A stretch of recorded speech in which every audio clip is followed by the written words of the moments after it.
News today that 18 lobby groups in Canada have written a letter to the 5 political parties asking for them to weigh in on charities law in the next election. That's a little strange until you look at who these 18 lobby groups are. Left-wing groups, mainly environmentalist groups. They're worried about losing their charitable status, even though Stephen Harper has not done so in his many years of government. Well, why would they be worried? Well, here's a hint. They're not true charities, they're extremely political, and the words are pretty opposite. No one disagrees with real charities, housing the homeless, helping orphans, that sort of thing, but that's not what these groups do. Here, I've got proof. I've shown you this document before on the Sun News Network. It's a campaign plan by the New York-based Rockefeller Brothers Fund. Look at that. It's the tar sands campaign aimed at shutting down our key industry.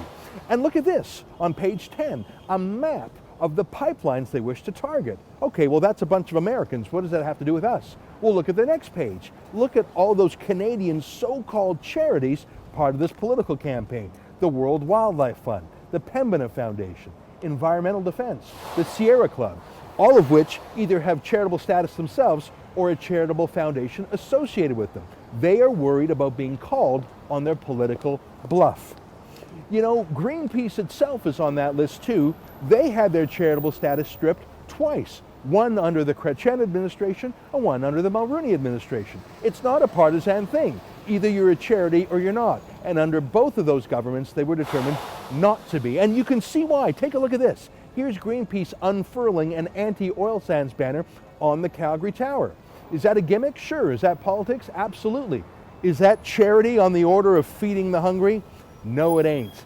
I think this is a major issue for Canadian taxpayers. Why should special interests have a different tax treatment than the rest of us? Let me close with David Suzuki, the guy who has gamed the system more than most. His Suzuki Foundation puts more than $9 million a year through its charitable status, giving it a tax status you and I don't have. But look at this from their website, a campaign, an absolute partisan campaign in an ongoing BC referendum on a transit tax hike. I think David Suzuki and the rest of the leftists in that city should have freedom of speech and freedom of politics to propose a tax hike. Absolutely. They should be free to campaign, you bet. But to call that charitable is simply to stretch the meaning of the word too far and to break the law, in my opinion. That's why they're worried about losing their status, and that's why they should. I'm Ezra Levant for TheRebel.media.